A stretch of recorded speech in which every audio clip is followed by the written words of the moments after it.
మరి మూసీలో వ్యర్థాలు కలుపుతున్న వారిపై యాక్షన్ మొదలైందా? వ్యర్థాలు వదులుతున్న వాళ్ళు ఎవరు? పోలీసు రియాక్షన్ ఏంటి? హైదరాబాద్ రాజేంద్ర నగర్ దగ్గర మూసీలో కెమికల్ వ్యర్థాలు కలుపుతున్న వారిని అరెస్ట్ చేశారు పోలీసులు. లారీ డ్రైవర్ దేవదాస్, ఇసుక రీచ్ ఓనర్ వెంకటేష్ ని అరెస్ట్ చేశారు.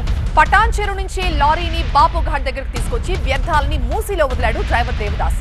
టాబ్లెట్స్ తయారు చేసే కంపెనీ ముడిసరుకు వ్యర్థాలని మూసీలో కలిపినట్లుగా అధికారులు గుర్తించారు.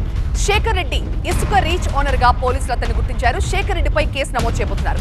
కొంతకాలంగా పటాన్ చెరువు నుంచి వ్యర్థాలను తీసుకొచ్చి మూసీలో కలుపుతున్నారు వీళ్ళు. డ్రైవర్ దేవదాస్, ఇసుక రీచ్ ఓనర్ వెంకటేష్ ల నుంచి రాజేంద్ర నగర్ పోలీసులు వివరాలు రాబడుతున్నారు. బాపుఘాట్ సమీపంలో ఇసుక రీచ్ చాటున ఈ పైప్ లైన్ ఏర్పాటు చేసి దాని నుంచి కంపెనీల వ్యర్థాలని మూసీలోకి వదులుతున్నట్లుగా గుర్తించి మొన్న అర్ధరాత్రి స్థానికులు మాటు వేసి వీళ్ళని పట్టుకున్నారు.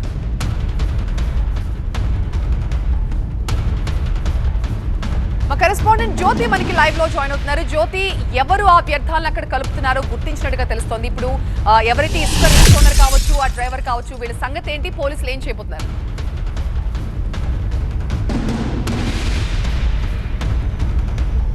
జ్యోతి,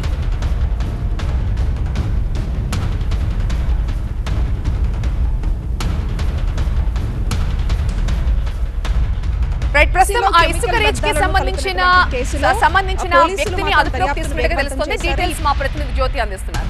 లారీ డ్రైవర్ దేవదాస్ తో పాటుగా ఓనర్ అయినటువంటి ఎవరైతే వెంకటేష్ ను కూడా పోలీసులు అదుపులోకి తీసుకొని విచారిస్తున్నట్టుగా అయితే తెలుస్తుంది. ప్రస్తుతం మనం చూస్తూ ఉన్నాము. నిన్న ఏదైతే ఈ ఇన్సిడెంట్ కి సంబంధించినటువంటి ఆ మూసీ నదికి సంబంధించినటువంటి దృశ్యాలు చూస్తూ ఉన్నాము. ప్రధానంగా ఇప్పటికే పొల్యూషన్ కంట్రోల్ బోర్డు అధికారులు వచ్చి ఇక్కడ ఉన్నటువంటి ఈ నీటి శాంపిల్స్ ను కూడా కలెక్ట్ చేయడం జరిగింది. ప్రధానంగా పటాన్ చెరువులో ఉన్నటువంటి ఒక ఇండస్ట్రియల్ కంపెనీ ఈ యొక్క అంటే టాబ్లెట్స్ తయారు చేసేటటువంటి ఆ కంపెనీకి సంబంధించి వాటి ముడిసరుకు వ్యర్థాలు ఏవైతే ఉంటాయో వాటిని ఇక్కడికి తీసుకొని వచ్చి ఇక్కడ ఒక 100 మీటర్ల పైప్ లైన్ వేసి మూసీలోకి ఆ వ్యర్థాలన్నింటినీ కూడా కలిపివేస్తూ ఉన్నారు. ఇక్కడ ఉన్నటువంటి స్థానికులను దాన్ని పరిశీలించడం జరిగింది. ఈ నేపథ్యంలో పోలీసులు కూడా అన్ని సీసీ కెమెరాలను పరిశీలించినటువంటి నేపథ్యంలో లారీ డ్రైవర్ అయినటువంటి దేవదాసుని మాత్రం పోలీసులు అదుపులోకి తీసుకున్నారు. ఓనర్ అయినటువంటి వెంకటేష్ను కూడా అదుపులోకి తీసుకొని విచారిస్తూ ఉన్నారు. ప్రధానంగా ఈ ఇసుక రిచ్ అయితే ఉంటుందో ఈ ఇసుక రిచ్ అనేది శేఖర్ రెడ్డి అనే ఒక వ్యక్తికి సంబంధించిందిగా గుర్తించారు. ఇక్కడ ఒక చుట్టూ లారీలని అడ్డు పెట్టి అక్కడ ఒక మ్యాన్ హోల్ సహాయంతో కూడా ఈ యొక్క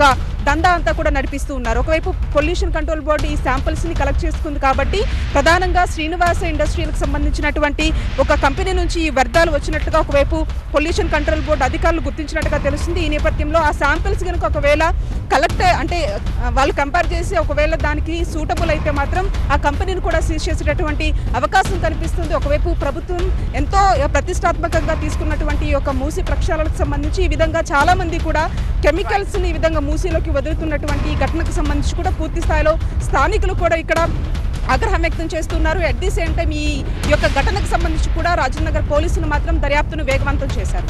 రైట్, థ్యాంక్ యూ జ్యోతి.